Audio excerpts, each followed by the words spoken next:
Sebelum kita masuk ke materi pertemuan kedua kali ini, ya, saya mau sedikit mereview materi mengenai analogi website di internet ya. Ini mungkin belum saya sampaikan karena saya baru kepikiran pas mau bikin materi minggu kedua. Ya, Kak. Jadi ini mungkin saya kasih singkat aja kalau bisa dianalogikan ya. Website itu yang ada di internet ibaratnya tuh kayak rumah gitu. Rumah di mana hosting ya. Hosting tuh tempat nyimpen kodenya ya, tempat nyimpen kodenya itu kayak tanah ya. Jadi harus ada website itu kalau ada kodenya misalnya di sisi programmer, tapi kalau nggak ada tempat hosting supaya bisa diakses orang-orang banyak ya, itu nggak bisa. Nah, sedangkan domain ya, domain dalam hal ini URL triple W bla bla bla itu adalah alamatnya. Orang kan kalau mengunjungin rumah kalian, kosan kalian kan perlu tahu alamatnya. Nah, itulah domain gitu. Sedangkan internet, jaringan internet itu adalah jalan gitu. Jadi ini sebuah kesatuan. Nah, cuman kita fokusnya tidak di awal-awal. Saya goalnya memang kalau bisa sih sampai bisa nge-hosting dan domain ya. Karena bagaimanapun kalau bikin aplikasi berbasis web tapi nggak bisa diakses di internet, jadinya sia-sia gitu. Karena tujuannya aplikasi web itu kelebihannya kan memang dia bisa diakses di mana aja gitu. Jadi nanti nggak apa-apa kita hosting sama domainnya cari yang gratisan aja. Nah biasanya yang gratisan itu si hosting sama domainnya udah sekalian. Oke, nah kita lanjut ke apa sih yang mau kita pelajari di minggu kedua ini. Nah, di minggu kedua ini kita mau mempelajari HTML. Nah, kalau kita berangkat dari analogi rumah tadi ya, nah HTML itu adalah si rangka rumahnya. Nah, kita kalau mau bikin rumah kan pasti bikin rangkanya dulu, nggak tiba-tiba desain interior, nggak tiba-tiba furnitur di dalamnya, nggak tiba-tiba keindahan gitu ya secara secara fisik, tapi struktur. Nah, HTML itu adalah struktur. Nah, itu berhubungan nanti dengan apa itu definisi dari HTML itu sendiri. Selain HTML, ini karena mau dikejar ya materinya seperti yang sudah saya sampaikan di minggu lalu, ada bonusnya nih. Jadi kita praktek HTML sederhana dan validasinya. Ditambah dengan Git. Git itu mendukung untuk kerja bareng ya, kerja dengan kelompok. Makanya saya tambahin lagi khusus di kelas yang saya ampu ada modul suplemen itu web development in team supaya ngegampangin lah memudahkan kalian untuk bekerja sama dalam kelompok gitu ya. Baik itu memang sih kalian pasti ketemu hampir setiap hari ya. Tapi dalam hal ini kodenya kan secara virtual gitu, secara virtual dan harapannya semua bisa berperan aktif dalam mengerjakan proyek. Jadi bukan cuma di satu device aja, semua bisa berperan aktif. Oke, kita lanjut ya ke HTML dulu. Nah, kalau secara definisi, HTML itu Hypertext Markup Language ya. Dari bahasanya aja ini dia markup ya, markup. eh karena dia ini bahasa markup ya, yang fungsinya bukan bahasa pemrograman, bukan ngatur secara logis atau aturan. Karena tadi rangka ya, dia bikin struktur gitu. Di memang digunakan untuk menata secara struktural. Nah, cara kerjanya dia pakai serangkaian tag. Mungkin yang kalau udah coba meraktekin modul, pasti udah ngetik ya yang kurung buka, bukan kurung buka ya, lebih besar lebih kecil. Nah, itu namanya tag ya, untuk membungkus dan memberi arti gitu. Fungsinya apa HTML ini? Dia yang jelas tadi ya karena bikin rangka struktur halaman web, terus nanti juga bisa menandai konten, terus untuk membuat tautan atau link. Jadi linknya itu kalau bikin link itu bukan di bahasa pemrograman PHP-nya, datanya mungkin dari database-nya, tapi yang bisa bikin si link itu clickable di browser itu adalah HTML-nya. Dan yang terakhir adalah menyediakan informasi tambahan. Informasi tambahan ini disebutnya adalah metadata ya. Jadi informasi singkat mengenai suatu halaman yang tidak ditampilkan di browser. Ada di browser tapi tidak kelihatan sama si user.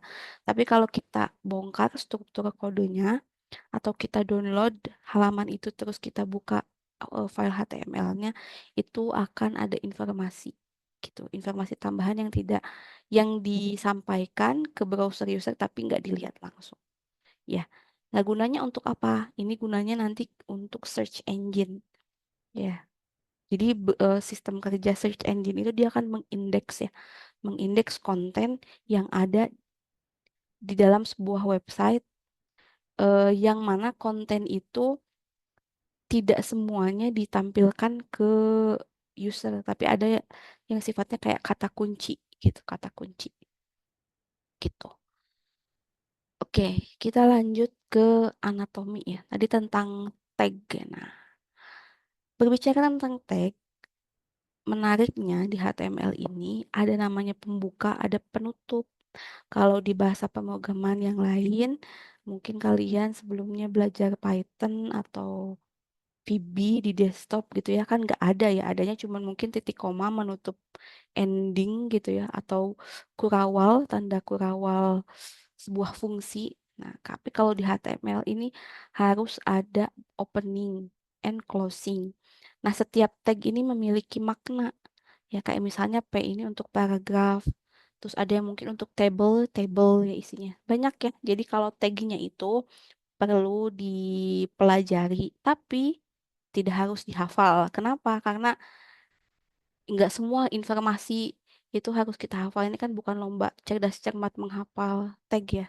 It's okay. Nanti kalau kalian pakai VS Code, kita ngetikin huruf awalnya muncul sendiri. Yang penting kita tahu fungsinya apa gitu. Nggak harus spesifik inget banget sampai semuanya, tapi tahu fungsinya. Oh, dikira-kira mau paragraf, berarti P, terus kalau table apa, gitu aja. Nanti dibantu optionnya sama si text editor. Itulah pentingnya kenapa HTML itu perlu pakai text editor khusus untuk programming. Sebenarnya bisa aja sih pakai notepad biasa ya. Mau kalian ngetik di notepad bawaan Windows juga bisa ya. Filenya di save .html terus langsung dibuka di browser jalan. Cuman secara efisiensi dan mungkin nanti biar kepake siapa tahu habis ini ada yang terinspirasi mau jadi programmer kan butuh lingkungan kerja yang cepat dan efisien ya. Jadi kita pakai VS Code ya. Ini kalau yang sebelumnya mata kuliah desktop ya harusnya udah ada ya. Itu. Oke, lanjut ke informasi dari tag. Nah, basic-basicnya ini sebuah halaman itu pasti akan ada ini ya, akan ada HTML, pembuka, terus ada head. Ini pasti semua ini yang ada di tag dasar ini pasti ada sampai body. Nah, mulai dari sini dan lain-lainnya itu opsional tergantung isinya mau apa. Kalau heading kan judul, terus paragraf, terus ini ada untuk gambar dan sebagainya. Terserah mau ngisi apa. Tapi yang wajib adalah dari HTML sampai body ini. Karena ini mencirikan bagian atas, bagian badan di dalam halaman website itu dan title. Title adalah yang muncul di tab atas browser kalian. Nah, itu diisinya di bagian HTML. Nah, kalau memang mau tahu complete reference-nya, oh ini belum saya tulis ya, nanti bisa dipelajari di W3 School ya, atau saya kirim link aja lah nanti. Nah, kalau cheat sheet-nya ini ada di kayak dalam selembar gitu. Kalian bisa secara singkat fungsinya apa. Oke, ini bisa dipelajari sendiri. Jadi saya akan next ke sub materi yang lainnya. Oke, nah kita bahas dulu contoh aja, simpel aja. Ini juga kalau kalian ngerjain modul yang bab 1.7 di modul itu kan ada yang file sederhana ya juga sama mirip-mirip kayak gini ya. Cuman nyontohin kalau harus dibuka oleh HTML, doc type-nya apa, title-nya apa, ini yang muncul si tentang kucing ini muncul di tab browser ya. Gitu, dimana title itu ditaruhnya selalu di head. Terus biasanya di head ini dia isinya tentang apa kode CSS-nya. Terus kalau konten-kontennya CSS itu nanti akan dipelajari lagi di minggu depan. Itu setting untuk eh, tampilan ya, tampilan. Nah, sedangkan body itu isinya pokoknya semua segala sesuatu yang ada di dalam body itu menandakan konten ya, konten. Nah, di sini juga bisa ngelihat contoh. Mungkin nanti saya akan kasih slide ini, jadi kalian bisa coba langsung.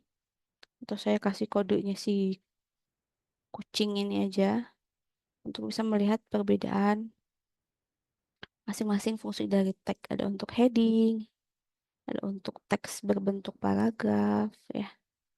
Terus ada ini apa? Option, list option, terus ada gambar ya. Kurang lebih kode tadi akan menghasilkan seperti ini, gitu ya. Ya udah, simpel aja kayak gini karena ya belum belajar CSS. Nanti dipercantiknya di CSS, terus fungsi logis,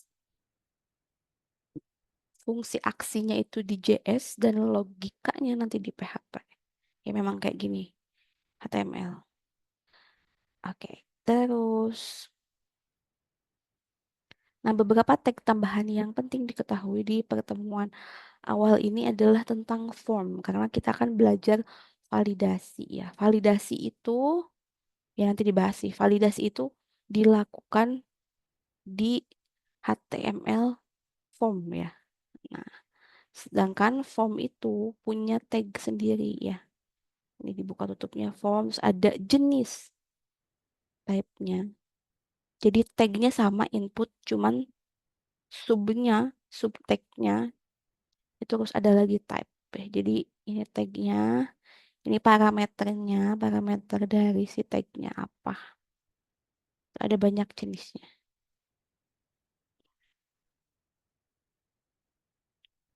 Bikin tombol, bikin. Nah, khusus untuk form ini, tombol yang isinya bebas itu pakai type button. Tapi khusus untuk reset sama submit dia punya tipe sendiri. Dan teksnya ya sesuai. Ya udah dari sananya kayak gitu ya. Lalu untuk password, nah khusus password dia tampilannya sama seperti teks biasa tapi disamarkan.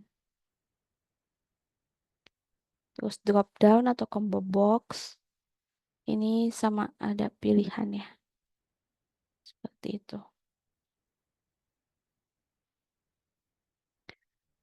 Oke, saya lanjut dulu aja, nanti kita akan alami di praktikumnya ya. Lanjut ke materi kedua tentang validasi.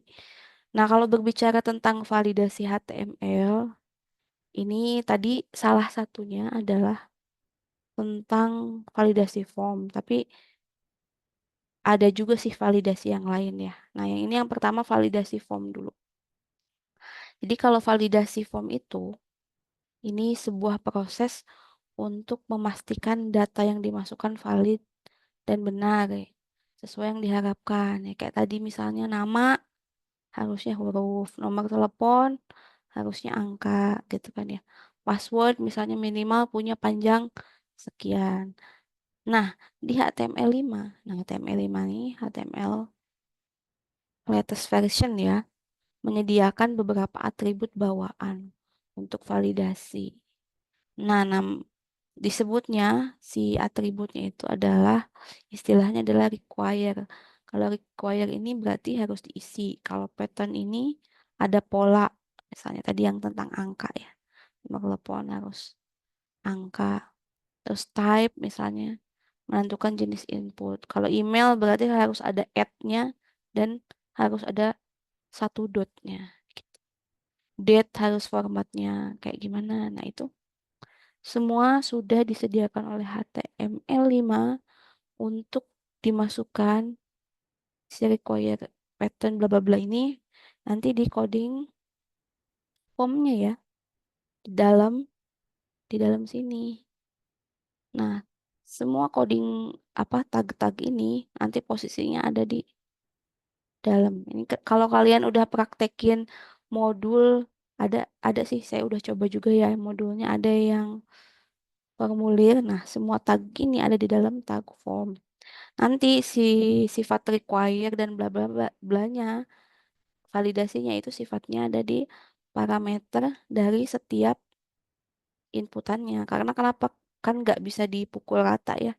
Mungkin kalau yang apa ya nama nama nah, ada nama depan ada tengah nama belakang mungkin yang wajib nama depan sama nama belakang nama tengah kan belum tentu ada orang punya misalnya berarti nama tengah tidak di require gitu. Ya berat memang di settingnya per case by case ya. Lalu sebelum kita lanjut coba ini saya mau tanya fokus enggaknya dulu deh ya. Fokus enggaknya dulu. Ini pada merhatiin atau enggak? Coba ini catat atau screenshot dulu silahkan sebelum saya tanya. Atau boleh browse tentang atribut bawaan, validasi formulir. Oke, sudah dicatat, sudah di screenshot, sudah browsing. Oke, next. Sekarang saya mau tanya. Mau tanya. Ini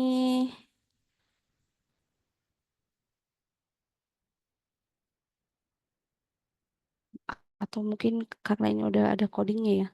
Coba dijelaskan aja deh. Dijelaskan masing-masing nama, email, usia, password. 4 orang. Saya mau nanya 4 orang deh. Sebelum saya random, ada yang mau coba dulu? Ada yang mau berani coba jelasin tentang validasi di nama lengkap?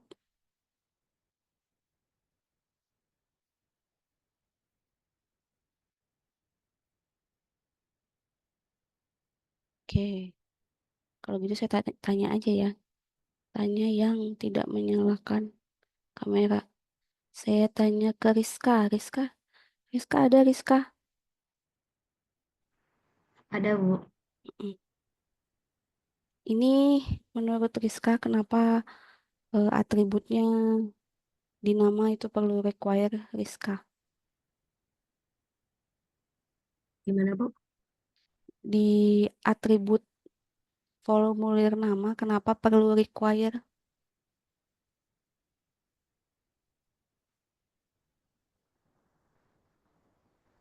Karena formulirnya harus diisi Formulirnya harus isi. Supaya apa diisi harus isi? supaya ada data. Supaya ada data. Ya, betul ya.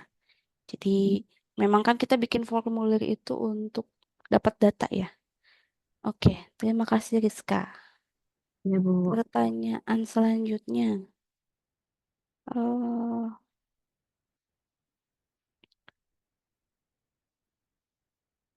wah, nambah nih yang open cam nih. Takut ditanya.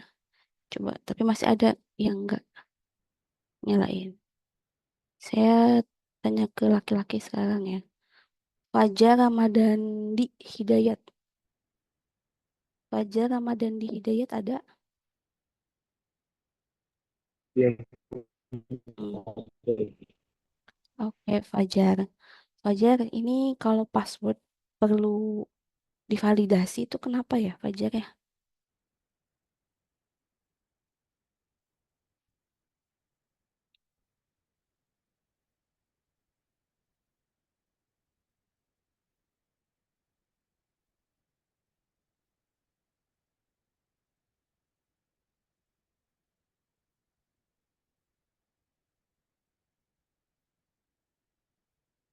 Kenapa kira-kira Fajar password perlu divalidasi?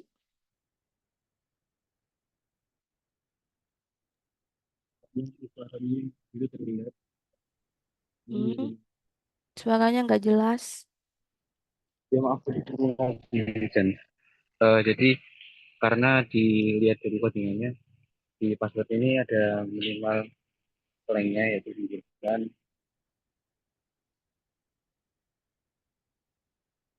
kemudian I- Iya, minimal. Oke, kenapa harus disetting ada minimal kalau sebuah password itu? karena mungkin biar eh, aman ya Bu, karena kan sistem keamanan juga. Jadi pendaftaran ini kan Oke, buat masuk. oke, bagus. Terima kasih Fajar. Iya ya. Jadi khusus untuk password selain require harus diisi, dia perlu ada diatur minimal lengthnya. Ini baru minimal length, belum aturan yang lain. Karena kan harus ada kombinasi ya, kombinasi karakter tertentu dan sebagainya. Ada minimal, kadang juga ada maksimal mungkin misalnya. Ya boleh suka-suka yang jadi programmer aja, tapi harus ada alasan logisnya gitu kayak tadi ya. Intinya validasi itu ditujukan satu untuk supaya data yang masuk itu sesuai dengan yang diminta. Jangan sampai nama karena karena mungkin ada bot atau ada salah ngisi gitu ya. Jadi bisa ngisi seenaknya nama diisi angka gitu. Terus email nggak lengkap, misalnya nggak ada add ya, nggak ada add. Nah, bisa dilihat sendiri si email ini dia type-nya nggak teks tapi type email. Karena kalau type variabelnya email, dia sudah punya validasi sendiri. Hak mendeteksi harus ada add dan dot. Seperti itu. Oke, kita lanjut lagi ke materi selanjutnya. Ya, ini validasi yang kedua ya. Nah, kalau kita berbicara mengenai validasi HTML, ini ada juga yang bilang kalau validasi HTML itu digunakan untuk hmm, secara struktur supaya benar gitu ya. Kalau tadi alur, secara alur di usernya benar, kalau struktur dokumen ini dari sisi programmernya harus benar gitu. Nah, kenapa harus benar? Karena si HTML sendiri itu kan yang paling dasar aja ya, dia kan tagnya harus ada tutup ya, buka tutup. Kadang ya itu lupa, dan itu yang membuat si kode ini mungkin tidak bisa berjalan. Kenapa saya katakan mungkin? Karena pada beberapa case di browsernya itu masih bisa nampilin, tapi eh, nanti akan crash jika kodenya lebih kompleks dan banyak gitu ya. Mungkin itu akan kompleks. Silakan, kalau saya udah mencoba beberapa ada tag yang mungkin dicoba nggak ditutup gitu ya, tapi masih jalan di browsernya. Nah, cuman kalau cuman HTML aja it's okay. Cuman nantinya ketika HTML-nya sudah dikombinasikan dengan bahasa pemrograman dan juga CSS maupun JS, kemungkinannya bisa jadi timbul error dan sebagai pengembang atau programmer kita nggak mau itu terjadi kan ya. Oke, nah lalu tentang tadi aturan tutup buka ya. Terus sekarang tentang urutan. Nah, tadi kan sempat saya sampaikan di materi yang tag ya, HTML. Yang harus ada tuh kan HTML, head, body. Ya, itu urutannya udah kayak gitu ya. HTML yang paling luar, head dulu terus body. Nah, kalau naruhnya nggak tepat ya, misalnya eh, urutan sebuah coding itu kan ada menjorok ya. Maksudnya itu inside sesuatu kode yang di dalam tag yang lain. Nah, kalau misalnya nggak tepat strukturnya, itu juga rendering dari si browsernya kemungkinan akan salah atau malah ya nggak bisa ditampilkan sama sekali. Dan itu kita nggak mau kan. Nah, yang terakhir adalah tentang atribut. Nah, atribut tadi berkaitan dengan validasi yang tadi nih, validasi form ya. Contohnya misalnya kayak misalnya min length gitu ya, min length terus kita taruh di email, nggak cocok ya. Kenapa? Karena kan ya kayaknya kita nggak perlu ngatur minimalnya panjangnya email seseorang ya, meskipun misalnya ya bisa tapi buat apa gitu ya, bisa tapi buat apa gitu. Terus mungkin ya ada beberapa hal yang misalnya ya nggak cocok gitu, jadi perlu dilihat lagi atribut dari setiap tag itu sesuai apa belum gitu. Nah itu yang perlu ada kecocokan. Nah karena kita tadi tidak hafal tadi ya silahkan dibuka referensi dari website HTML-nya atau di Web3 School atau lihat cheat sheet ya, gitu aja. Nah, cuman kan waktunya terbatas ya lagi-lagi. Jadi kita nanti dibantu untuk ngelakuin kayak gini itu kan takes time ya. Dan kadang bikin stressful gitu. Mau di run codingnya terus error gitu. Nah, nanti bisa kok dibantu oh, oleh tools ya. Mungkin sebentar. Saya bahas ini dulu ya. Dibantu oleh tools ya. Ada dari namanya W3Org. W3Org itu organisasi yang mengatur jalannya website ya, jalannya website di seluruh dunia. Ya, dia bikin tools untuk ngecek validasi. Atau nanti di VS Code-nya dia kita bisa install ya. Ada HTML validator. Ya, nanti kita praktekin aja yang install ekstensi. Terus kita cek. Nah, untuk melihat ini, kalau codingnya pendek kayak gini, misalnya mana yang nggak valid, ya gampang aja ya kita sekilas gitu. Oh ini nggak ditutup. Tapi kan faktanya ketika ngerjain project mana sempet ya ngecek satu-satu gitu. Ya mungkin si VS Code hanya akan me- mengeluarkan error. Bahkan kalau misalnya belum diinstal si HTML validatornya, itu akan run-run aja. Meskipun salah ada beberapa coding yang nggak valid, itu tetap run di browser meskipun nggak valid gitu. Kalau kita nggak dibantu diinstal apa namanya tuh si validator di VS Code-nya gitu. Kalau kita nggak manual ngecek ya, makanya mending dari awal aja diinstal gitu. Gitu ya. Nah, sekarang kenapa sih validasi, kedua hal validasi ini penting? Ya, penting untuk memastikan website berfungsi dengan baik di berbagai browser. Terus tadi data yang diminta sesuai. Terus mencegah kesalahan tampilan perilaku website dan meningkatkan SEO. Karena tadi metadata itu ada di dalam tag HTML yang meskipun tidak ditampilkan di browser. Oke. Ke materi terakhir mengenai Git, intro Git ya. Ini oke, kita ke definisi dulu. Jadi Git itu sebenarnya produk ya. Kalau kita berbicara termasuk apa gitu, kategori apa, kayak misalnya PHP bahasa pemrograman gitu. Nah, Git itu salah satu dari version control system. Jadi mungkin kalau kalian nanti magang atau PKL atau mungkin kerja, version control sistemnya bisa jadi bukan Git, cuman Git yang paling populer, jadi ya ini kita pakai aja yang paling populer. Nah, si Git ini fungsinya atau version control apapun, ya dia fungsinya untuk membantu programmer mencatat atau tim untuk mengelola semua perubahan pada kode program, terutama project yang isi kode file kodenya ada banyak gitu ya. Nah, untuk kenapa penting? Kalau tentang mengelola perubahan itu kan, kalau cuman diri sendiri tuh bisa bukan nggak bisa dibilang mudah juga sih. Kalau diri sendiri mungkin tinggal save as code itu ya, misalnya indeks satu, indeks dua untuk diri sendiri bisa. Tapi masalahnya kalau kerja sama orang tidak efisien dan takes time dan kita nggak bisa nge-track perubahannya.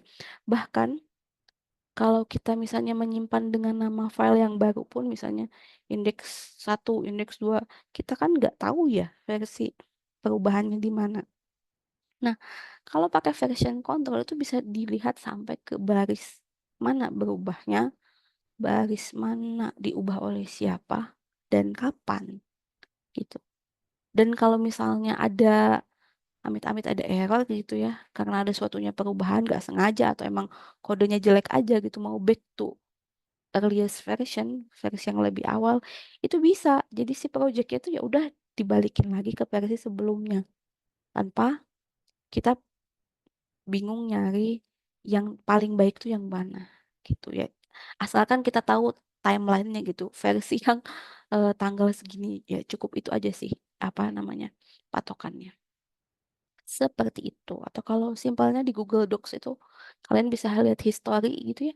Sebalik lagi ke versi itu. Nah, kayak gitu. Nah, fungsi utama Git atau version control apapun ya, ini untuk mencatat perubahan ya. Tadi menambahkan garis kode, bahkan nambahinnya pun cuman di line tertentu itu ya karena kecatatnya gitu ya, dia nge-record sesuatu yang beda gitu. Misalnya kode awalnya ada 100 baris, terus ditambahkan 2 baris antara baris ke 70 sama 72 misalnya. Ya udah, ya kecatatnya kayak gitu. Dia cuma nambahin yang baru itu. Yang lainnya nggak ditimpa. Itulah kenapa si kodenya bisa dibalikkan lagi, dikembalikan lagi gitu. Lalu ini ada mengolah versi. Setiap versi ini disebut commit. Nah, pentingnya di version control ini adalah setiap perubahan, kalau enggak di commit tuh kayak nih versi ini gitu dikunci.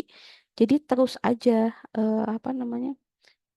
Kayak cuman nge-save gitu ya. Ada historinya, tapi kalau commit itu dia menyatakan versi tertentu sampai tanggal detik ini gitu kayak gitu. Tapi biasanya nanti commitnya kita ganti pakai nama yang lebih manusiawi bisa dibaca sih.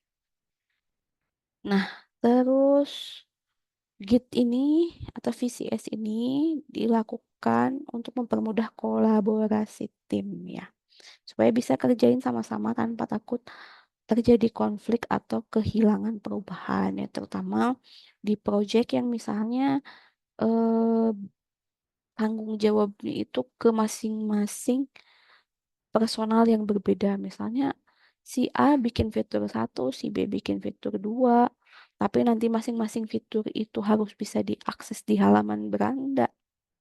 Ya daripada ada orang lagi yang harus menyatukan, ya disatukanlah oleh si version control ini. Yang terakhir backup dan pemulihan ya tadi ya yang saya ceritain. Ya di backup ke versi yang sekiranya dianggap paling stabil. Oke, nah ini istilah-istilah penting dalam Git ini ada namanya repository ya. Jadi projectnya biasanya orang-orang ngomongnya repo gitu ya. Tempat penyimpanan semua file dan riwayat proyek. Commit itu setiap kita mau melakukan perubahan atau istilahnya kalau di Microsoft Word save gitu ya. Pada waktu tertentu kayak gitu. Tapi bedanya kalau nge-save Word gitu kan ya udah di save save aja. Tapi kalau di commit harus ada kayak infonya. Ini nge-commit apaan nih yang diubah gitu. Harus ada ngasih tahu. Nge-commit sesuatu di apa gitu ya. Pokoknya kasih info singkat lah gitu. Supaya apa? Supaya gampang dicari, di track gitu ya. Nah, branch ini adalah cabang ya, cabang yang memungkinkan untuk misalnya bikin mau eksperimen gitu ya, misalnya mau eksperimen tapi takut nih, takut terjadi sesuatu gitu. Dari awalnya udah takut gitu. Oh ya udah dibikin cabang aja di mana nanti kalau terjadi sesuatu, fungsinya si cabang ini dia bisa balik lagi di mana titik mula sebelum cabang itu bercabang gitu ya. Ya nanti ada gambar yang saya jelasin tentang apa itu branch. Nah, kalau merge, nah ini merge itu baru bisa dilakukan kalau udah bikin branch. Kalau belum ada branch yang berbeda, nggak bisa di merge ya iyalah kan cabangnya nggak ada, ngapain disatuin lagi ya gitu. Ini juga sama untuk Git, eh, kodenya karena dia berbasis terminal ya, terminal. Nanti di VS Code ada terminalnya juga seperti yang saya berikan di YouTube itu ya. Itu udah saya cobain, itu udah yang paling gampang diikutin untuk yang pemula banget gitu ya. Karena itu dikasih step by step ini ngapain ngapain. Itu yang paling enak diikutin ya secara teknisnya. Nah, ya ini flow-nya ya, flow-nya. Nah, ini ambil aja kita ada skenario misalnya 3 orang ya, sama ya kayak kalian nanti ngerjain kelompok kan 3 orang, misalnya ada si Alice, Bob, sama Charlie bikin proyek website ya. Dia mau pakai Git untuk collab mengelola perubahan kode HTML. Nah, di awal di reponya eh pertama kali bikin repo, si Git itu punya branch utama namanya master. Jadi ya jadi kayak pohon aja dia udah ada cabang utamanya. Dan kita boleh bikin cabang lagi gitu selain master. Yang mana memang kita dedikasikan si cabang yang baru itu adalah versi yang sangat berbeda dari si master. Atau misalnya bisa dianggap mau didedikasikan ke orang yang benar-benar beda gitu. Nggak ngerjain master sama sekali. Misalnya anggap aja master itu adalah suatu, kalau di tugas yang tadi, tugas yang di modul misalnya beranda, terus mungkin apa tadi tuh kontak, terus ada halaman apa lagi? Profil ya, portofolio. Nah, si branch ini misalnya adalah profil dari masing-masing programmer. Nah, setiap orang bikin branch masing-masing, bikin kode untuk halaman dia sendiri. Nah, nanti masing-masing branch ini disatukan ke dalam si master branch gitu ya. Misal, jadi bikin branch misalnya namanya Alice, terus Bob, Charlie untuk bikin halaman profil dia sendiri gitu. Karena kata ketua kelompoknya saya nggak tahu misalnya kalian data kalian bikin halaman sendiri aja lah. Tapi nanti halaman itu kita satuin, kita bikin, kita kasih link dari halaman beranda untuk ke halaman profil kalian. Misalnya nanti bikin Alice.html, Bob.html, dan Charlie.html. Semua masing-masing bikin branch untuk dia sendiri. Nah, lalu ketika mau disatukan, kan berarti ada 4 branch tuh. Berarti kan master, Alice, Bob, dan Charlie. Nah, nanti itu di merge Alice, Bob, dan Charlie. Nah, yang dirubah di master branch berarti apa kira-kira? Yang diubah di halaman berandanya cuman perlu ngasih link ke ke Alice.html, Bob.html, sama Charlie HTML tanpa harus tahu proses pembuatan Alice, Bob, dan Charlie karena itu dibuat di luar dari master branch ini gitu. Dibikin cabang di yang lainnya. Kerjaannya terserah si Alice mau commit berapa kali gitu ya. Mau dia sekali jadi langsung bisa boleh. Terus nanti di merge. Terus si Bob misalnya bikin berkali-kali gitu ya. Ada perubahan ganti-ganti. Terus misalnya kalau si Charlie misalnya abis commit versi 1, versi 2, versi 3, dia pengen balik lagi, versi 1 aja. Satu, dia kan back ya, rollback. Terus yang versi 1 yang di merge ke master ya nggak apa-apa gitu. Ya, gitu kira-kira cerita singkatnya flow-nya ya, gitu. Nah, terus di sini apa ada submit pull request. Submit pull request itu minta, sesuai namanya ya. Kalau pull itu kan narik, jadi kayak aku pengen versi terbarunya si master itu apa misalnya, karena misalnya mau ngerjain project utamanya yang apa. Jadi basis orang tuh kan ngerjain sesuatu itu kan harus tahu satu, apa ya namanya, satu kesamaan base-nya apa gitu ya. Kita base-nya misalnya dari halaman indeks itu di versi tanggal 18 Februari misalnya. Ya udah, semuanya minta request pull request, master branch, komitan, tanggal 18 Februari 2025 misalnya kayak gitu. Nah, terus kalau ini ada discuss propose change ya, ini di luar dari sistemnya sih. Maksudnya kalau ada perubahan-perubahan, perubahan-perubahan misalnya mau apa yang ditambahin, diubah, diganti gitu ya. Ya, ya apa yang dikerjakan yang digantinya aja.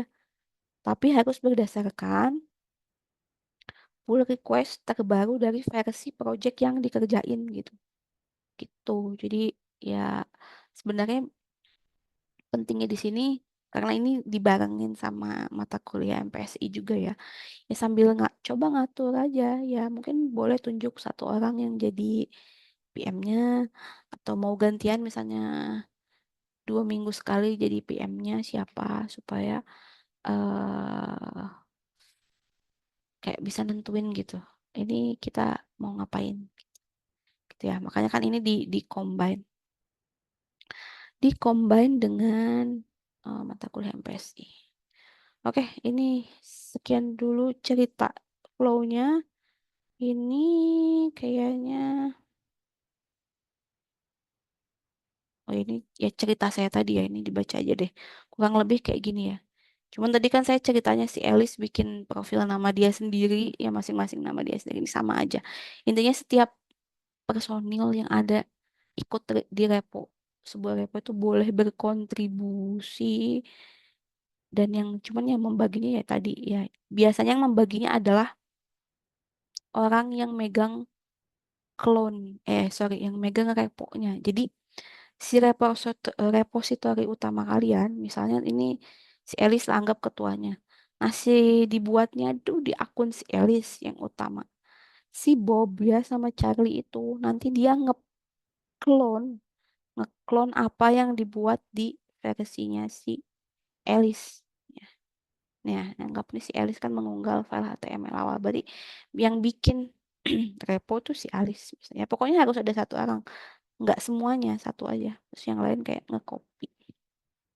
Nah, setiap mau melakukan sesuatu, sebentar, setiap mau melakukan sesuatu, ya ini clone dulu ya, clone projectnya, terus dipastiin mau bikin apa.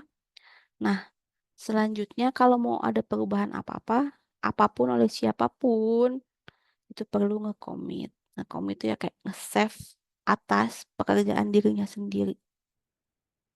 Tapi ini baru nyimpen aja si commit tuh, belum apa ya, belum menyatukan di sebuah branch gitu. Nah, itu menyatukan di sebuah branch, di branch utama yang tadi ditaruh di si Alice itu push. Nah, secara normalnya branchnya itu adalah master. Kecuali misalnya punya branch sendiri, bikin misalnya versi ya ada apa-apa. Nanti kalau udah selesai misalnya, baru di merge gitu ya. Ini baru push ya. Nah, sekarang kita ke pull. Pull itu eh sebuah informasi untuk setiap perubahan yang siap ditinjau dan digabungkan merge ke branch utama. Nah, siapa yang ngegabungin ini kan harus ada satu orang. Tadi dalam dalam case ini adalah si Elis tadi. Atau kalau di kelompok kalian ya siapapun lah yang jadi ketua kelompoknya buat awal-awal ya. Gitu. Nah, kalau yang meninjau perubahan, terus menggabungkan perubahan, merge, em, konflik bla bla bla ini opsional aja sih karena nggak s- karena nggak semua project itu harus dibikin cabang yang beda sih kalau ngerjain terus di master juga nggak apa-apa gitu selama nggak ada beda versi jadi 7 8 9 10 ini opsional aja gitu nah sekarang khusus buat kelas ini dua kelas ini ada tambahan materi tentang si live share ya live share ya. Jadi sebentar ini videonya bisa di play nggak ya? Di sini.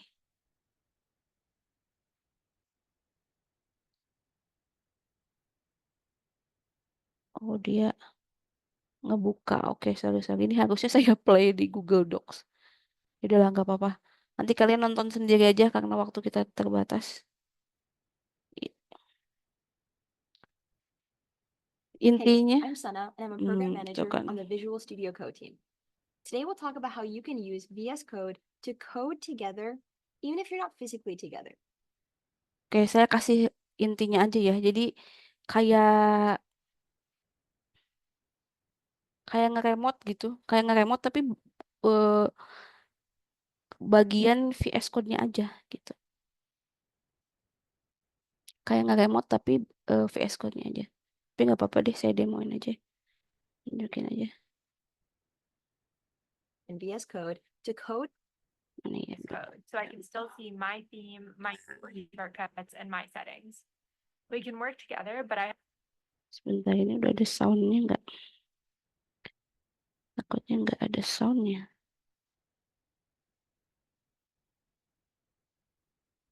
Oh iya, nggak ada soundnya. have all the customizations that make VS Code work best for me. So Sana, tell me what's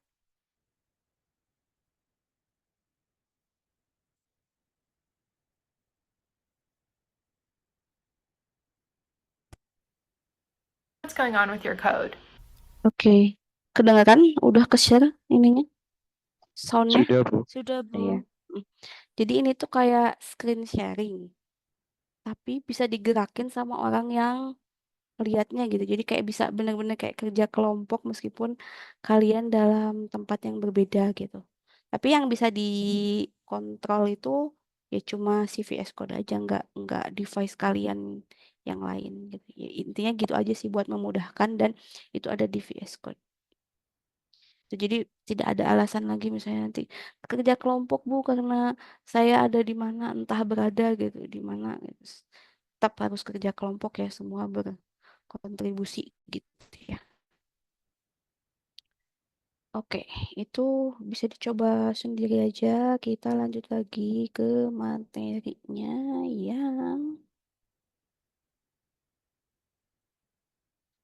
hmm, nah ini GitHub ya. Mungkin ada beberapa yang sempat dengar gitu ya karena ini ya Git sama GitHub tuh populer banget.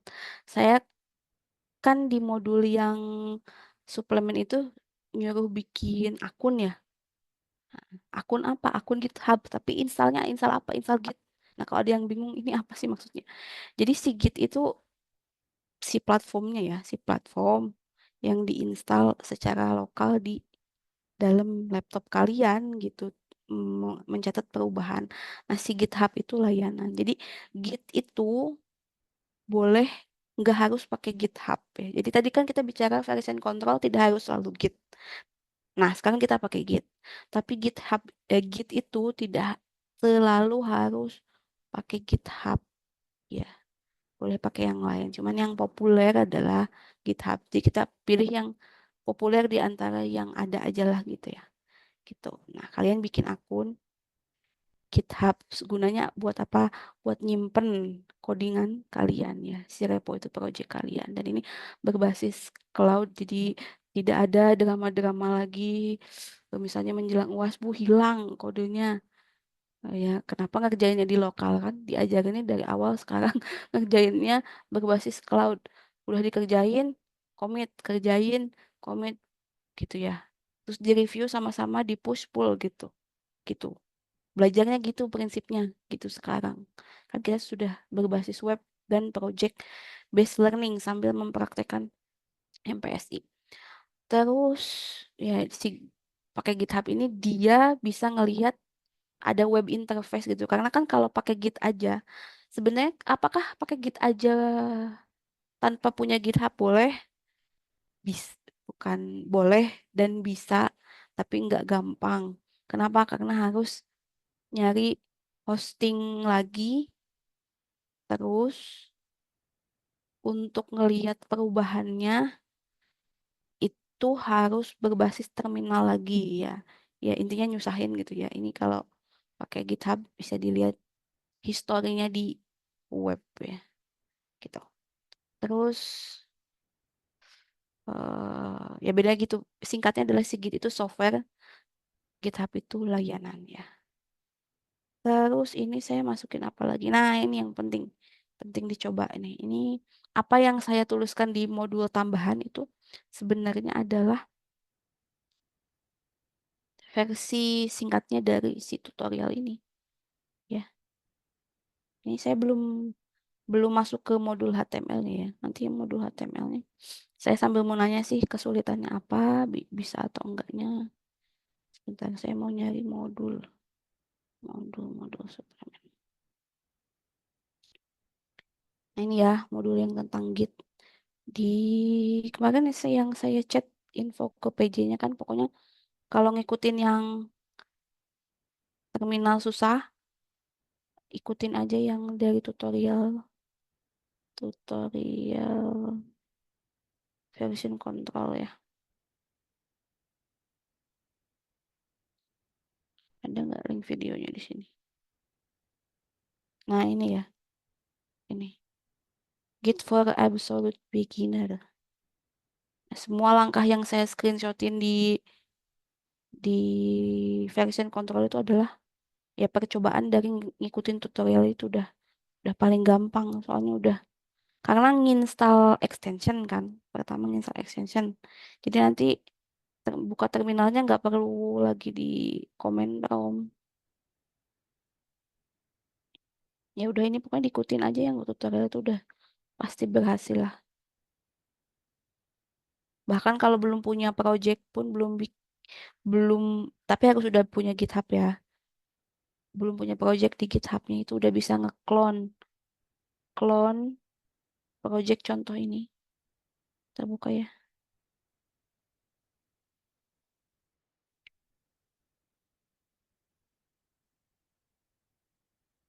and version control. ada di keterangannya pokoknya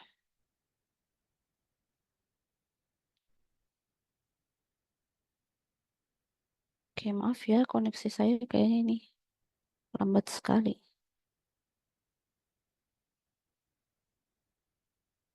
ada di description dari ini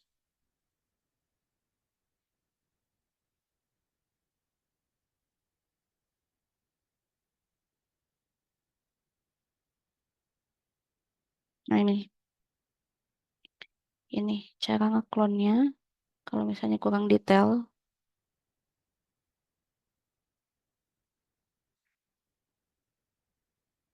sebenarnya kalau ngelihat source code di GitHub itu memang dia didesain untuk diklon gitu nah ini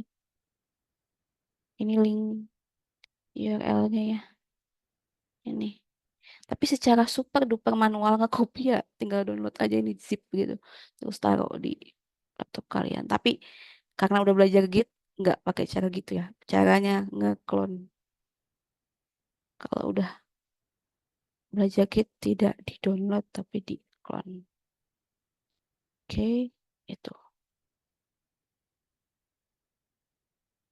ya semuanya ada penjelasannya lah di sini ini sambil belajar juga mencari tutorial sendiri ya ini udah dicariin tutorialnya sekarang ngikutin deh itu karena sebenarnya ya dalam pemrograman itu nggak bisa sih ngandelin modul di kelas aja terus pertemuan seminggu seminggu gitu harus nyobain sendiri terus ya praktek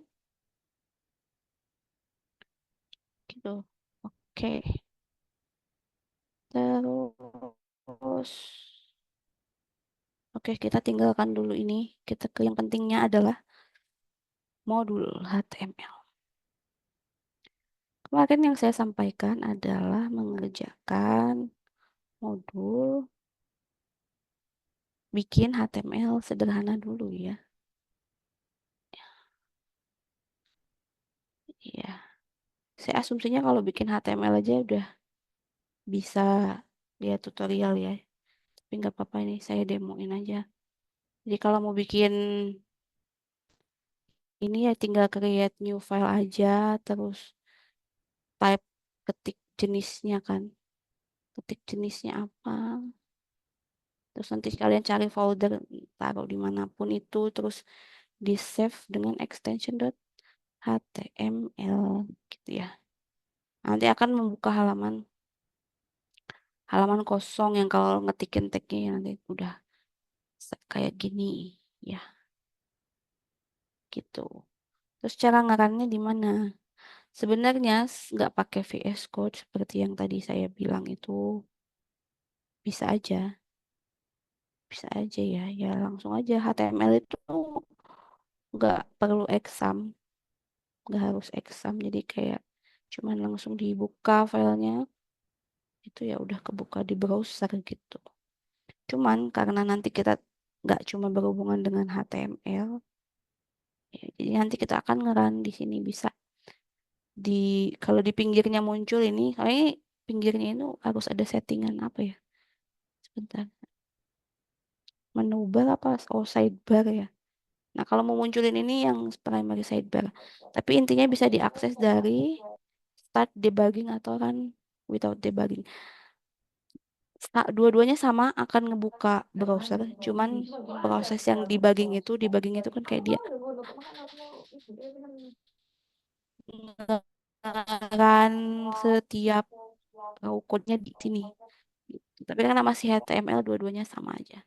Ya nanti kalau misalnya ngeklik ini juga akan ngebuka browser gitu. Nanti karena saya browsernya defaultnya Edge langsung kebuka, tapi kalau misalnya enggak nanti akan ada pilihan browser apa ya dipilih aja gitu. Gitu ya.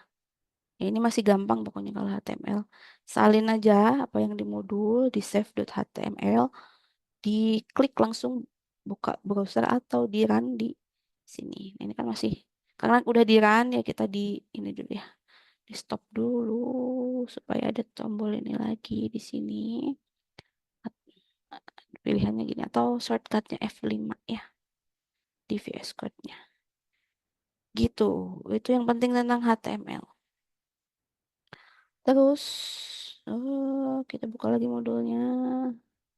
Karena ini tinggal kalian ikutin aja yang tentang apa ya tadi? Git ya, Git yang bab studi kasus dan praktik. Persiapan struktur. Nah, ini. Persiapan struktur. Nah, ini maksudnya apa? Ini maksudnya kalian bikin folder namanya My Desk Website Desk Project, di dalamnya ada isinya file bla bla bla ini. Yang nggak ada HTML-nya berarti itu folder. Ya, terus yang readme ini abaikan aja karena ini auto akan dibuat kalau udah pakai Git. Jadi dibuatnya sampai sini aja. Bikin folder ini terus filenya tadi file index buat portofolio kontak HTML itu kan sesuai yang ada di sini ya 5.4, bikin kode index.html gitu ya, di save ya. Nulis halaman profil ini about ya. Ya, pokoknya ini masih bisa diikutin sendiri, boleh diketik ulang, boleh disalin ya. Jadi bikin file inilah pokoknya sesuai dengan struktur ini ya. Gitu. Nanti tadi kan saya cerita tentang apa sih Alice sama si Charlie itu kelompoknya. Ada satu orang yang nyoba aja ini di apa? Diupload ke GitHub di akunnya dia, di akun salah satu orang. Terus temennya lain yang dua ngeklon, udah nyobain gitu aja untuk Gitnya. Ya, tapi pastikan ininya udah selesai dulu ya. Nah, saya mau nanya sekarang progres yang paling minimalnya kan berarti HTML-nya dulu nih. Kita cek satu